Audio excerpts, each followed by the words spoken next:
Nos encontramos en otro vuelo del Cóndor, un vuelo por la realidad argentina, iberoamericana y geoidal. Hoy vamos a hablar con Rafael Domingo Ianantuoni, un argentino nacido en la ciudad de la Santísima Trinidad y puerto de la Santa María de los Buenos Aires, en la capital de nuestra querida nación. Él nació y vino a este mundo hace nada más ni nada menos que 85 años. Entre sus títulos de formación, más allá de los que le ha dado la vida, su capacidad autodidacta es la de maestro normal nacional, la de profesor nacional de Bellas Artes y licenciado en filosofía. ¿Qué puede decir usted mirando retrospectivamente su propia vida, ¿no? Y a su vez su vida en el contexto de la sociedad en que ha vivido, que es nuestro país? ¿Qué reflexiones a esta altura, a los 85 años, puede darnos y darle a la juventud presente y a las generaciones venideras, ¿no? Porque usted ha trabajado a través de todo este tiempo con generaciones pasadas y presentes, ¿no? Es muy difícil hablar sobre la propia persona. Yo he tratado, a través de mi vida, de llegar a ser un ejemplo. No sé hasta dónde lo he podido conseguir, pero tratar de ser un ejemplo en la vida, por lo menos, da la sensación espiritual de que uno no ha vivido en vano. No vivir en vano quiere decir preocuparse por todo aquello que en el mundo nos está ocurriendo, tanto en la parte política como en la parte individual, como en la parte intelectual. Nosotros lo que estamos buscando en la vida es la felicidad. Y la felicidad normalmente viene cuando hay una tranquilidad de conciencia, es decir, cuando entre la razón y la justicia del propio corazón hay una consecuencia verdaderamente correcta. ¿Y cuáles son los libros suyos que usted más recuerda? Bueno, yo escribí en una oportunidad un libro que se titulaba Orientación. Era un libro para los chicos de la escuela primaria que egresaban en aquel entonces de su sexto grado. Orientación era un índice para que los chicos fueran a través de la vida buscando cuáles eran los motivos fundamentales para que el hombre pudiera ser feliz en este mundo. Orientar entonces en la parte intelectual, en la parte emotiva, en la parte fundacional del espíritu humano. Luego escribí para el curso secundario unos libros... O sea, el primer libro que usted nombró es lo que se dan a llamar los clásicos libros de lectura de nuestra escuela primaria. Correcto, sí. Era libro de lectura. Ese libro de lectura ha tenido un éxito singular porque los 10.000 ejemplares con que se inició la edición se consumieron en un mes.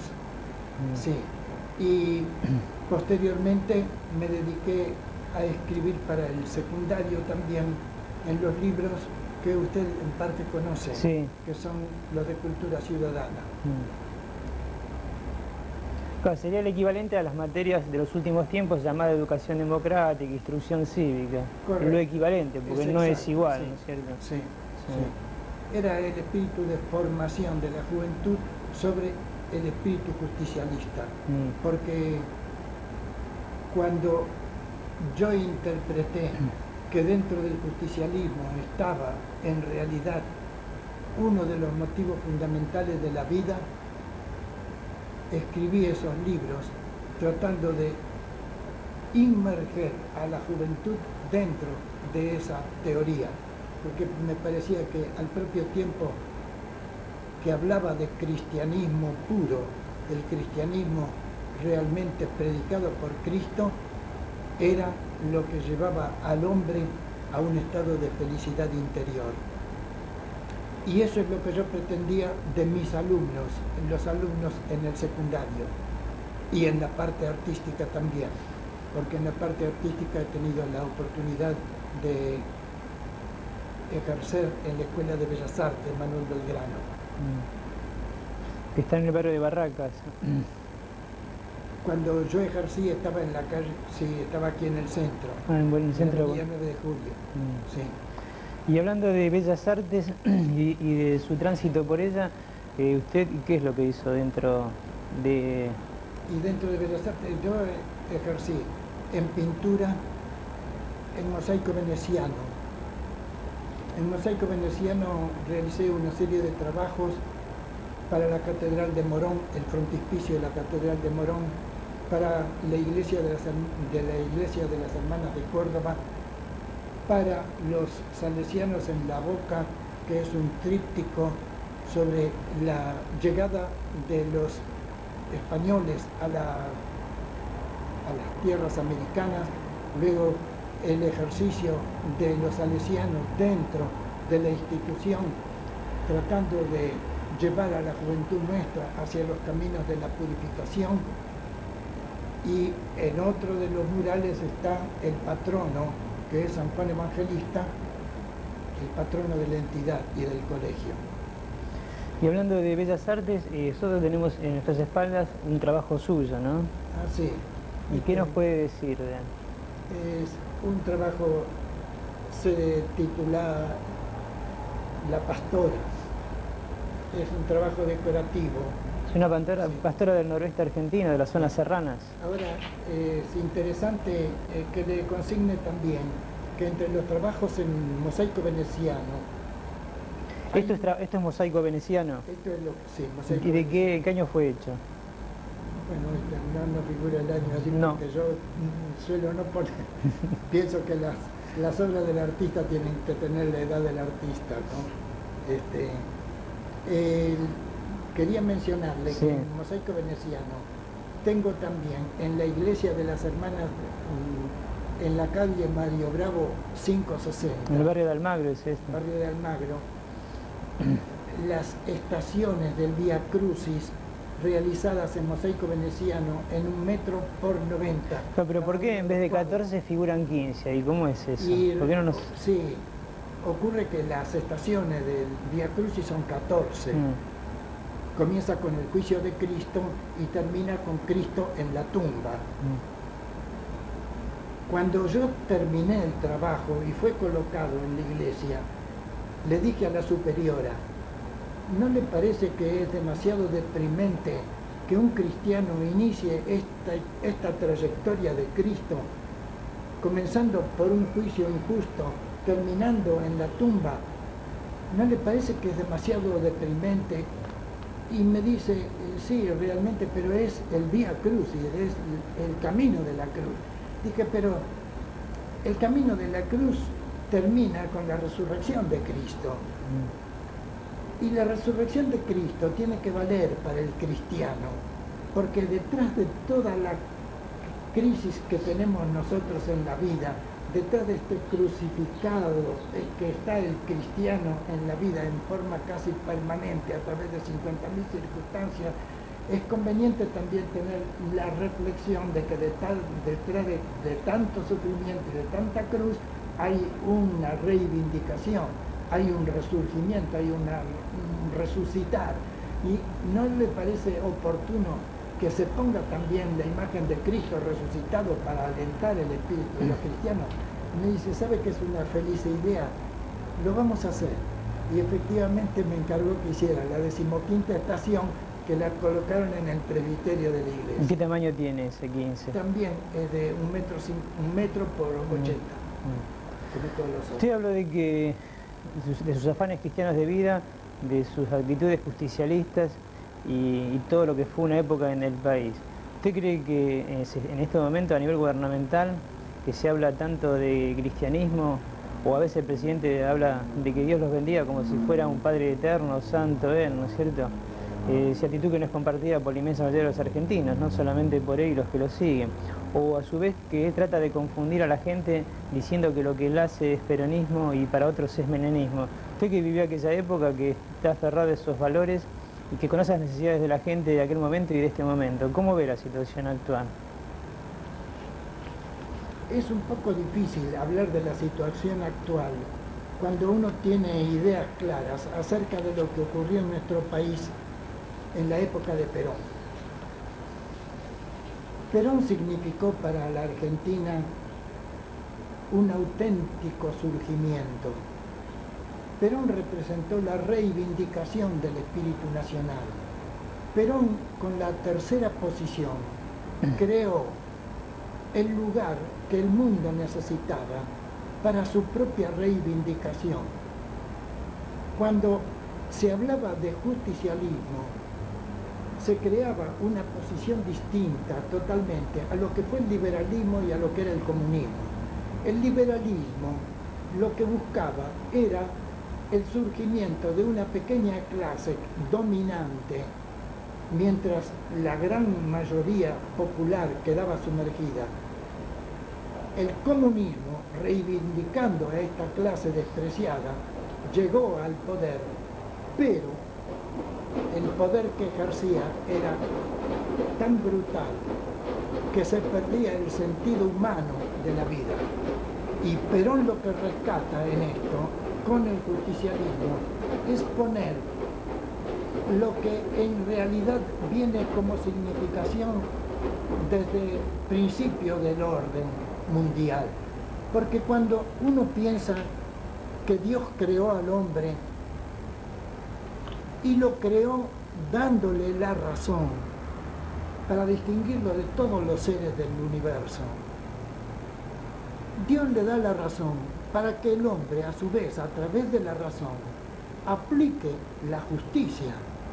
Porque la justicia, de acuerdo con lo que decían los romanos, no dañar, dar a cada quien lo que le corresponde y vivir honestamente, la justicia establecía los módulos imprescindibles para la paz. Por eso hay en la escritura un término que es muy feliz, que dice: la justicia y la paz se han besado. Justicia et pax osculates sunt, se han besado. Cuando hay justicia y hay paz, el orden está establecido dentro de la comunidad. Lo que Perón buscaba era justamente establecer la justicia para que con la justicia viniera la paz social. Pero los intereses creados que había lograron combatirlo de tal manera que en definitiva primero lo extraditaron del poder y del país, y segundo tergiversaron totalmente su doctrina. Cuando a través de las elecciones el señor presidente Menem llega al país con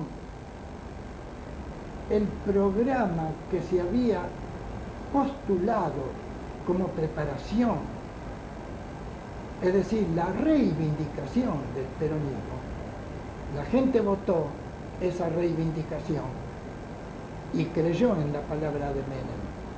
Pero una vez subido al poder, el señor presidente creyó oportuno cambiar en una forma radical todo el pensamiento peronista y consultó con Bunge y Born, con sus asesores, con el señor Alzogaray, con la UCD, y transformó lo que era el justicialismo en el triunfo del UCDismo, es decir, retornó al liberalismo.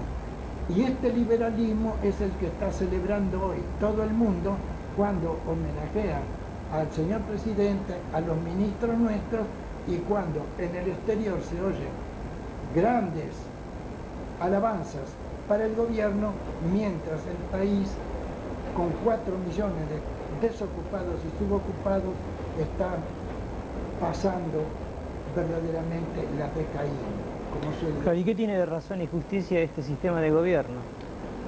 Uno se pregunta a veces, ¿no? Sí. Cuando ve los magros salarios de los jubilados, cuando ve esa cantidad de desocupados que usted nos expresaba, cuando ve que los niños argentinos tienen que ocurrir a sus escuelas a veces para poder almorzar, ¿no es cierto? Claro. Porque en su casa no tienen que darle de comer, o a veces se encuentran en las escuelas que los chicos a la mañana del día lunes están en condiciones no de vitalidad porque sábado y domingo no han podido comer en su casa, ¿no? O han recibido por ahí un triste alimento muy pequeño no capacitado para mantener su capacidad energética de desarrollo en ese nivel de vida, ¿no? O sea, esto realmente es terrible, ¿no? Sí. Y lo más terrible del caso es que se pueda decir que esto es justicialismo, ¿no? O que esto sea cristianismo, ¿no es cierto? Cierto, cierto. Hay una cosa que realmente llama la atención. Hay países que son naturalmente pobres y donde la misma naturaleza le niega a los habitantes las posibilidades de surgir, de levantarse. Pero la Argentina tiene un país tan rico que da la posibilidad de que todos aquí pudieran ser millonarios. Ese era el sueño de Perón. Aquí la producción es tan grande, tan enorme, que no solo satisface las necesidades del país, sino que tiene enormes cantidades para exportar, es decir, para hacer ingresar al país una cantidad enorme de divisas que pueden darle al país una situación floreciente dentro de la comunidad mundial.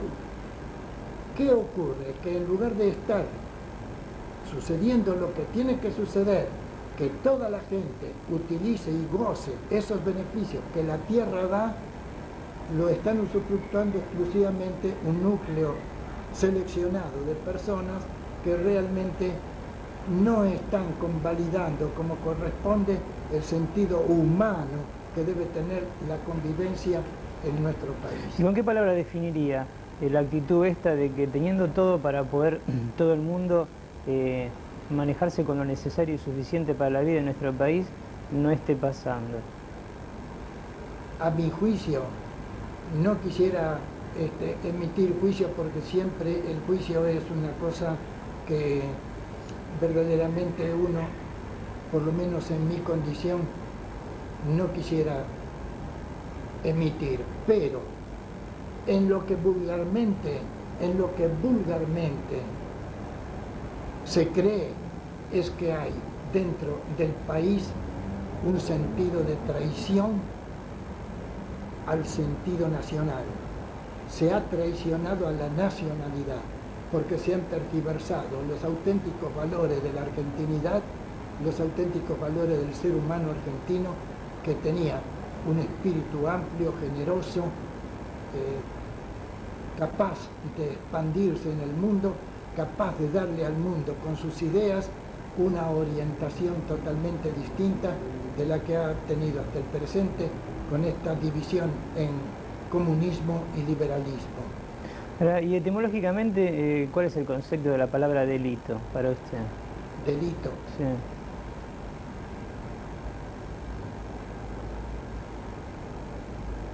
En realidad, en latín, litus es lucha.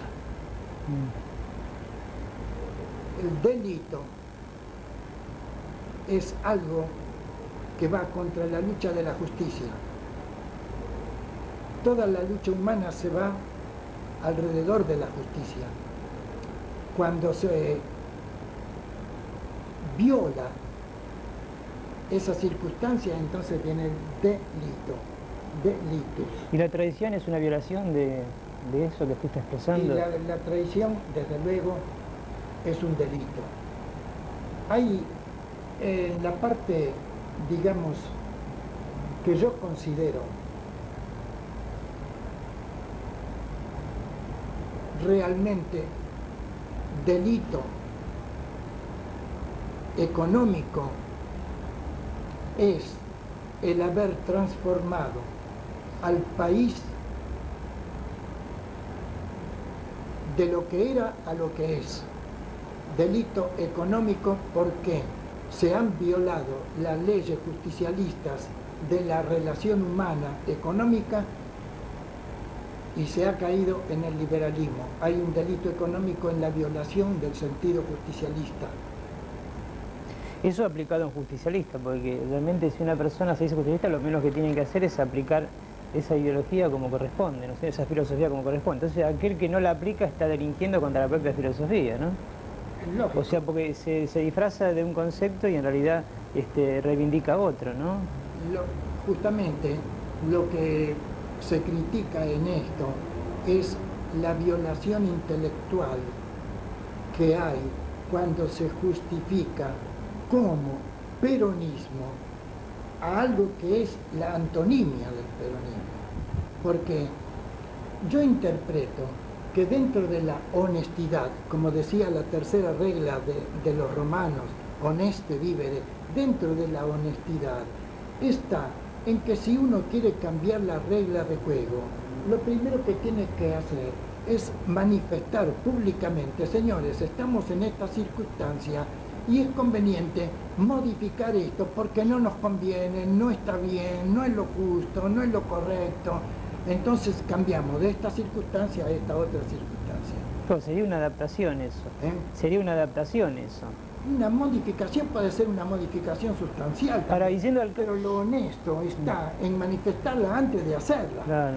Ahora, bueno, pero Menem dijo que si lo hubiera expresado en su campaña política que iba a hacer lo que hizo, nadie lo hubiera votado, ¿no? Es una actitud deshonesta. Por supuesto, por supuesto. Pudiese engañar a la gente, ¿no? Yo interpreto. Ahora, diciendo al campo del derecho, ¿cuál sería la actitud que debería tomar un justicialista reivindicando la justicia de que se practique lo que se afirmó y no que se deforme lo afirmado, ¿no? En la campaña política, según usted? Sí, es muy difícil en estos momentos en que el señor presidente es acompañado en su gestión por un parlamento, una mayoría en diputados que se dicen justicialistas. Y el Senado también. Y en el Senado. Que realmente uno no concibe como gente que tiene capacidad suficiente para discriminar hayan podido continuar con esta misma línea que sigue el señor presidente de la Nación. Porque si uno cataloga como traición a los postulados justicialistas la actitud del señor presidente, esta actitud de traición se expande para todo el conjunto de diputados y de senadores que tenían que haber votado como correspondía las leyes de acuerdo con el justicialismo. Se está hablando de una adaptación al tiempo. La justicia requiere que en realidad nosotros busquemos los parámetros para que las modificaciones que puede haber dentro del ámbito de la comunidad puedan ser sustancialmente modificadas con el mismo criterio de justicia, no con un criterio antagónico a la justicia. Porque esto es lo que ha ocurrido. Se ha querido corregir ciertos defectos que había, como el asunto de las empresas del Estado. Se ha querido corregir eliminando las empresas del Estado. No era la solución esta. Las empresas del Estado... Ahora, sí, yo analizando un poco la realidad de lo que estamos conversando, ¿no? Usted hablaba del presidente de la Nación. Y el presidente de la Nación es el hombre cúlmine y la persona en la cual se concentra lo que podría llamarse en una democracia el poder ejecutivo, ¿no es cierto?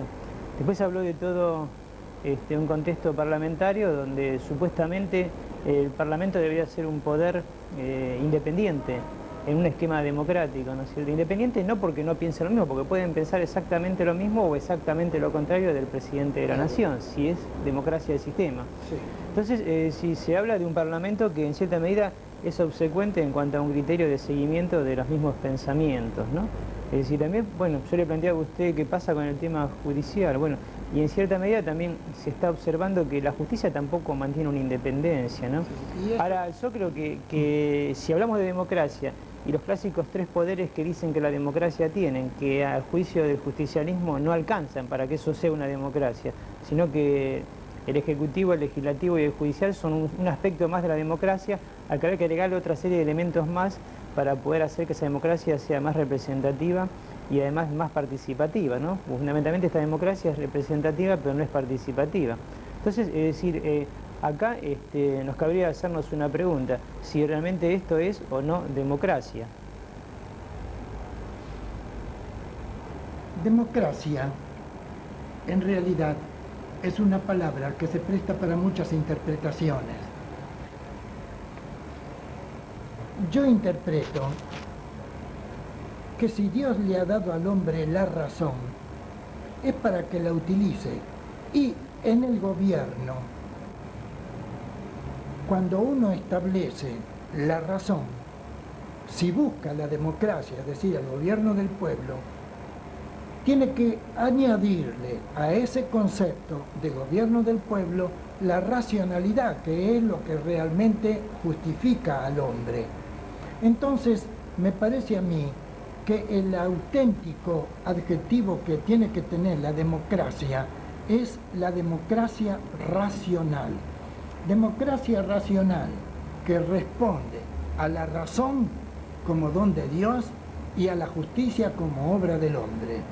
Y quizás hablar de democracia racional no sería incursionar en el campo por ahí de Descartes, que es uno de los filósofos del liberalismo, que él generó en filosofía el esquema racional, ¿no? ¿No sería confundir quizás o...? Yo estoy hablando de la razón como don de Dios. No como criterio filosófico como el que usó Descartes. Sí, la razón puede ser utilizada en distintos conceptos. En ciertos momentos alguien utiliza la razón para embaucar. El problema fundamental es que la tercera parte de los romanos, cuando decían honeste vivere, vivir con honestidad, es el empleo racional, el empleo de la razón, pero honestamente. La honestidad no puede estar separada. Entonces, el problema fundamental no es que volvamos a criterios filosóficos perimidos. Tenemos que crear nosotros una conciencia de racionalidad honesta en la cual el hombre va respondiendo a Dios como corresponde, de acuerdo con ese criterio de racionalidad y honestidad. Cuando hablamos de una democracia racional, hablamos de una democracia racionalmente honesta. Usted habla de honestidad y realmente el estado que está viviendo nuestro país hoy en día es un estado, no el estado en sí como ente gubernamental, ¿no? Sino digo el estado social que vivimos los argentinos, es, en lo individual es de corrupción, en lo social, o sea en lo colectivo es de corrupción, en lo material es de corrupción, en lo espiritual es de corrupción. O sea, si tenemos al hombre como espíritu y como cuerpo corrupto, y al hombre en sí mismo inmerso en la sociedad en que vive, también corrupto, ¿por qué se parecería ser que fuera el modelo? Un poco es aquello, como dice en cierta medida Discépolo, en ese cambalache tan clásico himno de esta sociedad que vivimos los argentinos, ¿no? El que nos llora no mama, el que nos fana es un gil. Parecería que ese fuera el modelo, ¿no? Y usted habla de honestidad y habla de los romanos. En cierta medida parecería que estuviéramos un poco a destiempo. Realmente a destiempo quiénes están, ellos o nosotros, ¿no? Habría que preguntarse. En realidad, dentro de la filosofía existen parámetros, determinaciones que son prácticamente eternas. Nosotros, por ejemplo, a veces estamos estudiando Aristóteles, estamos estudiando Platón, estamos estudiando Sócrates, vemos las enseñanzas que nos han dejado, seleccionamos de acuerdo con... Pero hay cosas que son perennes, que son invariables. Como es invariable la razón en el hombre tiene el don de la razón. Ese es un don que tiene y que ha permanecido desde que el hombre es hombre, desde los primigenios hasta el presente, y son las que le ayudan a la solución de los problemas. En el ámbito social no hay otra alternativa que caer en la racionalidad y en la honestidad para poder ser. Cuando se margina la honestidad es cuando vienen entonces los tremendos problemas del desajuste social, porque entonces vemos que en lugar de la honestidad lo que impera es la corrupción, y cuando impera la corrupción es verdaderamente algo tan tremendo que es como una peste que va invadiendo. Ahora, ¿y por qué usted cree que la gente cuando habla de corrupción piensa en lo material y se olvida que hay una corrupción que es más fatal que la material, que es la corrupción espiritual, la corrupción moral. La corrupción comienza siempre por lo moral.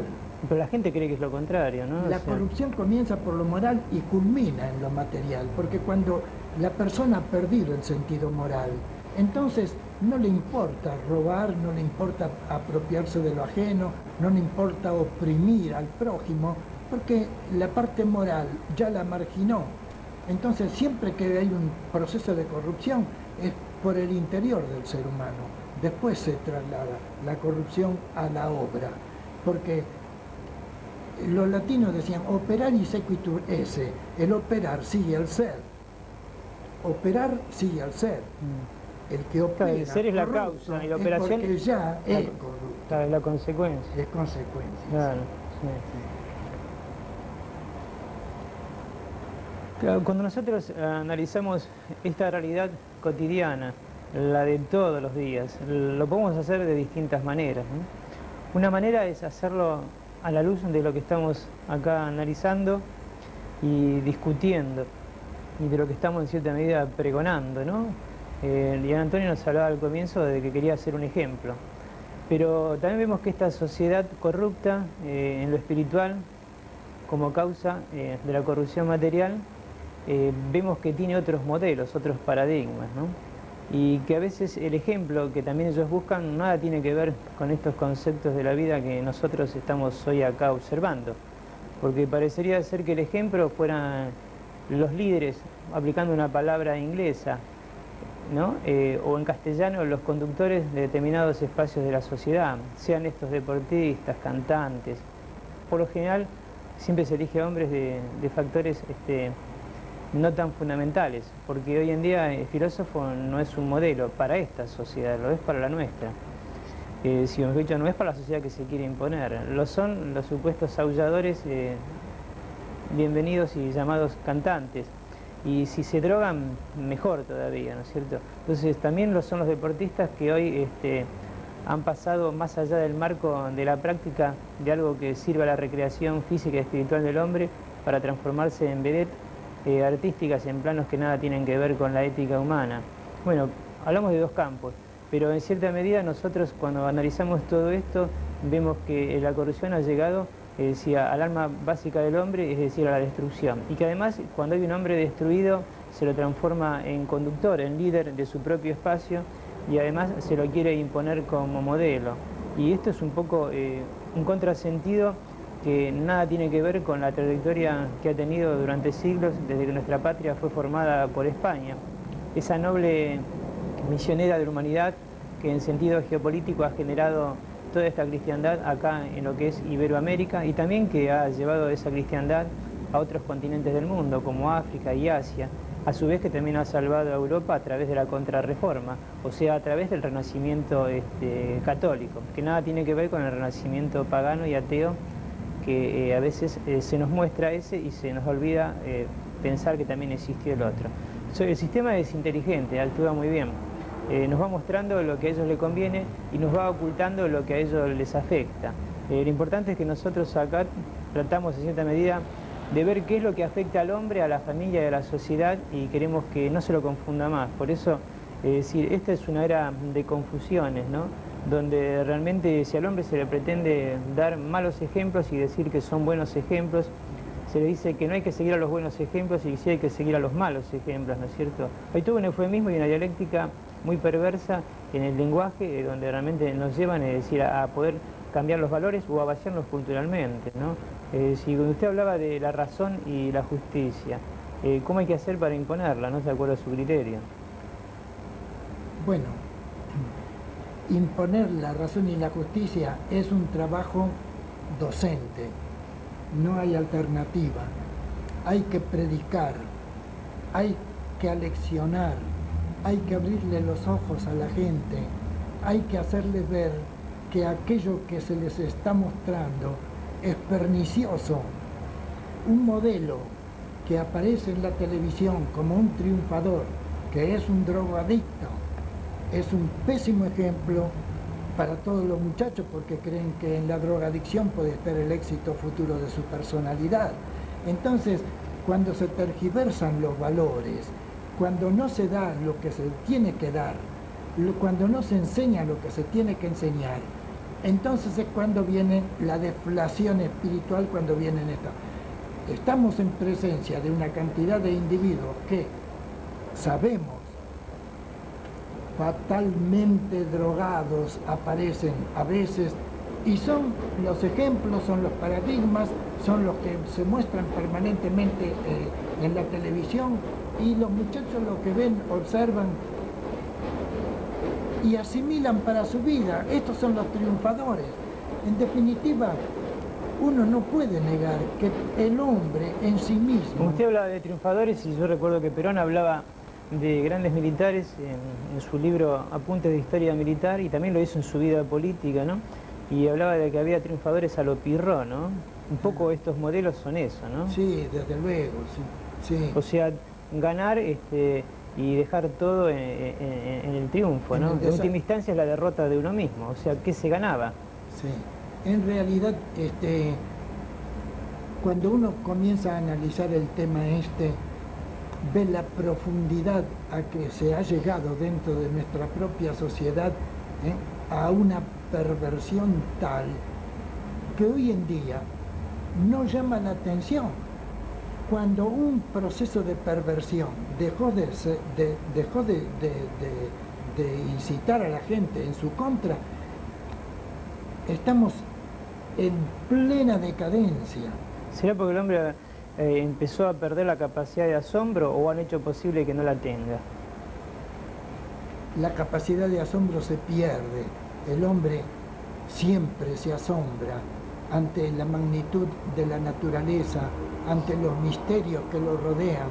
Cuando uno mismo piensa en su propio ser, en que no lo ha pedido y que está viviendo, en que a través de su vida tiene posibilidades de modificar estructuras, de cambiar panoramas, de hacer feliz a la gente o de hacerle infeliz. Cuando uno piensa en todo ese tremendo poder que tiene, naturalmente tiene que elevar su pensamiento y su corazón a Dios, es decir, se espiritualiza. Cuando el hombre se espiritualiza, todo lo otro va marginándose, va quedando paralelamente de lado. Entonces, la perversión hay que tratar de cubrirla por intermedio de ese otro manto, ese manto divino que es el de la predicación del bien, el de la predicación de la bondad, el de la predicación de la justicia, la predicación del orden, porque de la justicia dimana el orden. El orden es una consecuencia lógica de la justicia. Entonces, cuando hay justicia y hay orden, el hombre se siente nobilizado. Y creo que eso es lo que le falta a la sociedad actual, sentirse nobilizada. ¿Por qué? Porque en realidad está hundida por la carencia de la justicia y por la carencia del orden. La carencia de una justicia que ha sido nominada ya en distintas circunstancias como una justicia que no cumple su rol dentro del núcleo social, por distintas causas. Una de ellas es el de haber aumentado el número de jueces que respondían directamente a las apetencias del Poder Ejecutivo. Y las otras es porque muchas veces la designación de los jueces, que debiera ser verdaderamente transparente, deja lugar a dudas. Ahora, usted hablaba hace un rato de paz, ¿no es cierto? Y la paz implica una tranquilidad espiritual, o sea, una serenidad en el hombre, ¿no es cierto? Y esta sociedad lo que realmente nos está haciendo es perturbar constante y permanentemente, ¿no? ¿Y cómo se puede, de acuerdo a su criterio, llegar a esa serenidad que el hombre necesita para poder producir una transformación, un cambio, ¿no? Porque esto así no puede seguir. La realidad que usted acaba de mencionar. ¿Cómo puede tener paz un padre de familia que no tiene trabajo? Si el trabajo es el que le da el pan para llevar al hogar, ese padre que no tiene la posibilidad de poder llevarle el pan a sus hijos, a su esposa y a sus hijos, ese padre se desespera. ¿Qué paz espiritual puede tener? Viene entonces esa tranquilidad, esa intranquilidad ese desasosiego que mina espiritualmente el poder humano. No es posible si no hay una reversión total dentro de nuestra sociedad para dar a cada quien lo que le corresponde, como decía el romano, unicuique sum, a cada cual lo suyo, y lo suyo para el pueblo es el trabajo, porque del trabajo derivan todos los otros beneficios, la posibilidad del alimento, la posibilidad de la educación, la posibilidad de la justicia. Eso es. Claro, pero realmente si uno cuando analiza toda esta triste realidad que vivimos los argentinos angustiosamente, ¿no? Si aparte con demasiado estoicismo la gente se toma esta injusticia, ¿no? Esto es lo que a veces a uno lo llama a la reflexión, ¿no? O a pensar qué es lo que está esperando la gente para que reaccione y esto cambie, ¿no? Entonces uno se pone a preguntar qué tiene esto de democracia, qué sentido tiene esta democracia. O entonces yo creo que acá había que producir un cambio y modificar esta paz. Para Alfonsín la democracia era una forma de vida, ¿no es cierto? No una forma de gobierno. Parecería ser que para este gobierno la democracia fuera la excusa para seguir gobernando, ¿no? Sí. Ya quiere otro escalón y otro nivel distinto, pero siempre en la misma línea, ¿no es cierto? O sea, yo creo que los fines y los valores en la vida de los hombres tienen que estar en lo trascendente y no en lo circunstancial. Pero esta forma de gobierno realmente no puede seguir existiendo, porque se están destruyendo todos los valores de la sociedad argentina. En el plano de la nación misma, es decir, se expolian sus recursos. En el plano del humano vemos que se está deprimiendo al hombre argentino, ¿no es cierto? Que se lo agobia constante y permanentemente a través de una audaz guerra psicológica y toda una guerra cultural, ¿no es cierto? Entonces, mire, usted ve la diferencia que hay entre lo que nosotros proponemos, que es una democracia racional, y una democracia fraudulenta, porque esta democracia que usted acaba de mencionar es la democracia fraudulenta, es decir, la democracia que engaña con la palabra, pero en los hechos hay una reversión total, porque deja de ser democracia cuando no es el pueblo el que gobierna, sino un núcleo de personas que, malinterpretando el sentido del bien común, que es el elemento fundamental de la democracia, el fin principal, primordial, el bien común, olvidando el bien común, van apeteciendo el bien particular y van sosteniendo los bienes particulares. Claro, y realmente sí, uno de los temas de esta tan mentada democracia también es el espíritu con el cual se puede decir el atesoramiento de la propiedad, ¿no es cierto? Si acá parecería ser que esta etapa de la vida fuera el del tener y no el del ser, y aparte parecería ser que el tener fuera patrimonio exclusivo de quien lo posee y se olvida del rol social que tiene ese patrimonio, ¿no? Evidentemente se están tergiversando los valores, porque los valores cristianos de vida hacen que uno ponga lo que tenga al servicio de una sociedad y que a su vez también se sirva de la sociedad para poder alimentar, generar y producir un hombre, ¿no es cierto? Un hombre abierto, es decir, al respeto de los otros hombres y también de la sociedad que lo ha formado y en la que vive, ¿no? Sí. Y hoy estos valores, evidentemente, sí tienen un privilegio fundamental, como lo decía hace unos segundos, o sea, el tener y no el ser, y mucho menos el compartir ese tener con el resto de los congéneres que nos rodean a diario, ¿no? O sea, esto es problemático. Justamente. Y es un tema que se debería modificar, ¿no es cierto? Lo que acaba de mencionar es justamente el tránsito que ha habido del justicialismo al liberalismo, porque el liberalismo tiende siempre al individuo, es el individualismo el que predomina, y el individualismo margina el ente social. Entonces todo lo que es social queda abandonado a su propia suerte. El individualismo lo que busca es la preponderancia del individuo por encima del núcleo social. Esto es lo tremendo que está ocurriendo incluso en nuestro país hoy en día, porque el individualismo ha cegado la parte social y vemos nosotros como las entidades sociales se van desmenuzando, van desmejorando su ser y van perdiendo su esencia, cosa que en otro tiempo era la gloria de los trabajadores.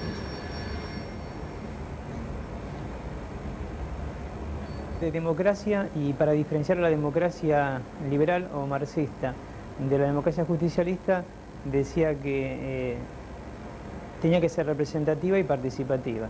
Y por eso le hablaba de democracia social, para poder decir que la sociedad, a través de sus organizaciones de base, podría sentirse representada en este esquema. Lo suyo que planteaba recién con insistencia de la democracia racional, ¿se contrapone al concepto de democracia social que planteaba Perón? No, yo creo que es la culminación del pensamiento peronista. Perón creía que el sistema justicialista tenía que ir perfeccionándose a medida que iba conquistando posiciones dentro del núcleo social a través de la racionalidad. ¿Por qué? Porque él mismo, cuando hizo el cambio de la Constitución, ya predijo que era transitorio también, porque lo que había que llegar era a un Estado justicialista en el cual el ser humano, el hombre, participaba de todos los bienes de la comunidad. ¿En qué sentido? Por ejemplo, hay una empresa. En la empresa hay un señor que es el capitalista. Es el que pone el capital para que esto funcione. Pero la empresa, con el solo capital no funciona. El capital es una fuerza inerte. Funciona cuando el hombre colabora con el capital. Es decir, el capital le sirve al hombre para iniciar trabajos. Aparte, el capital no es más que trabajo acumulado, ¿no? Trabajo acumulado, pero inerte. Cuando ocurre que el hombre está en una empresa, este hombre está dándole al capital la posibilidad de su multiplicación. El hombre con su trabajo es el que realiza la multiplicación del capital. Entonces, en una auténtica sociedad, lo que debe haber es una unión entre el capital que produce un señor, que es el capital simplemente de dinero, y el otro capital, que es el capital humano, que es el capital de la realización. Cuando estos dos capitales se juntan, es cuando se produce el milagro de la producción de las obras. Ocurre entonces que cuando se producen los beneficios, el que puso el capital obtiene todo el beneficio. Y el otro que puso el capital humano se queda tan solo con el salario, mientras el capital también obtuvo su salario, porque cuando computa su inversión, pone también todos los elementos que entran dentro de la obra. Por ejemplo, el pago de los alquileres, el pago de los salarios, los gastos que hay de electricidad, los gastos de gas, etc. Todo esto está computado dentro del salario del dinero. El salario del trabajador termina con eso y no hay una correspondencia, una revaluación. Lo que habría que llegar a tener en una sociedad racional y perfecta sería que el trabajador también gozara de los beneficios que da el capital en total, el capital humano y el capital de dinero. Entonces, de ese beneficio lo reparto. Entonces viene una auténtica sociedad, porque cuando hablamos de sociedad hablamos de socios, y acá la sociedad es una palabra. La sociedad no existe, porque unos son empresarios, los otros son trabajadores, pero la sociedad no existe. La sociedad es cuando en realidad uno y otro participan de los beneficios y de los distintos elementos que hay en el trabajo. Cosa que aquí no ocurre y cosa que Perón quería que ocurriera, y es a lo que tiende el justicialismo en última instancia con la democracia racional, que el trabajador tenga la oportunidad de gozar de los beneficios del bien producido igual que el empresario. Es decir, que el trabajador y empresario sean auténticos socios dentro de la sociedad humana y de la sociedad. Claro, nosotros cuando hablamos de todas estas cosas que tienen que ver con, con nuestro modo de vida, en él podemos encontrar varios aspectos. Uno, el deber ser y otro, el ser. Nosotros estamos hablando de lo que debería ser nuestra sociedad y también de lo que es nuestra sociedad. Lo que está claro que para que esta sociedad se transforme en lo que deba ser, el hombre debe producir una mudanza interior, debe producir una transformación en lo social, cuando esa mudanza interior realizada en lo interno se puede aplicar en el campo del espacio donde él habita con sus otros congéneres. Creo que esto requiere un equilibrio, ¿cierto? Un equilibrio que a veces no es fácil poder lograr y que también en esa difícil actitud de vivir todos los días se puede llegar a conjugar un verbo distinto, en externa del hombre. Es decir, tenemos que hacerla sobre una escala de valores, que en cierta medida sí deben estar aferradas a las viejas tradiciones, porque parecería ser que este mundo es como el circo. El espectáculo comienza cuando usted llega, y si lo aplicamos al campo de lo que estamos hablando, parecería ser que la vida nació a partir de que nosotros tomamos conciencia de que existe. Y no nos damos cuenta que detrás nuestro hubo generaciones y generaciones y milenios de formación de nuestra cultura. Una cultura que tiene profundas raíces, ¿no?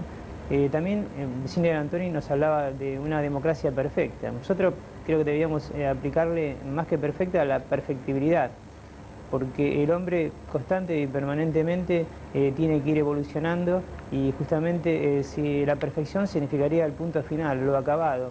Y en la vida humana lo acabado y lo perfecto no existe, sino lo que existe es una adaptación constante a la realidad que nos hace que podamos nosotros transformarnos en seres humanos perfectibles. Por eso cuando hablábamos de mudanza y de transformación, para que el hombre pueda mudarse interiormente de esta sociedad corrupta a una sociedad virtuosa, para que el hombre pueda pasar de una sociedad deshonesta a una sociedad con ética y moral, si necesitamos que tenga una escala de valores diferentes, o sea, mejor dicho, volver a la vieja escala con la cual Dios ha creado al hombre, que por supuesto, Charles Darwin o Carlitos Darwin opinaba lo contrario, porque él no creía que el hombre fuera una creación de Dios, sino que el hombre descendía del mono. Bueno, aquí, así como hablamos de esta actitud paradójica y analógica de la vida, de la creación del hombre, inventada por Darwin, como ascendencia o descendencia del mono, y la de Dios, también se dan contraposiciones. O sea, vivimos dos maneras de analizar, interpretar y vivenciar la sociedad. O sea, arrancamos al comienzo de un modelo, el del querer ser ejemplo. Y bueno, los hombres deben tener un proyecto de vida, las naciones también deben tenerla. Pero cuando los hombres no tienen proyecto de vida, el proyecto se lo imponen otros. Y cuando las naciones no tienen modelos y proyectos propios, se los imponen los de afuera y se transforman en colonias. Es por eso que a veces nos venden, en cierta medida, ilusiones, y más que nada esta democracia es una especie de democracia virtual, donde la realidad está muy alejada de concretarse en los hechos.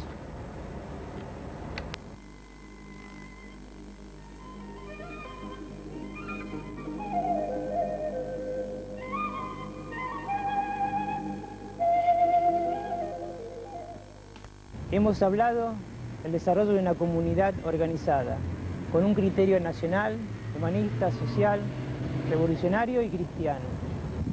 Conflicto cosmovisional, porque ahí chocan dos culturas, la cultura occidental y católica y la heterodoxia de occidente protestante, o atea o materialista del liberalismo inglés. Y están muertos, torturados y encarcelados jamás aparecen en ninguna lista de reivindicación. Hoy nosotros no queremos hacer de nuestro martirologio un llanto. Queremos hacer tan solo un recuerdo y a partir de ese recuerdo mirar sin odio ni rencor a nuestros enemigos. Pero tampoco queremos olvidar la historia. Por eso queremos... uno de mis ejes, mi teoría geopolítica, es que la unión natural de las aguas en el mundo se da en esta región donde nosotros estamos existiendo como país, ¿no es cierto? En este área que es la Argentina confluyen el Atlántico, el Pacífico y el Índico. Argentina tiene costa en esos tres océanos, ¿no es cierto?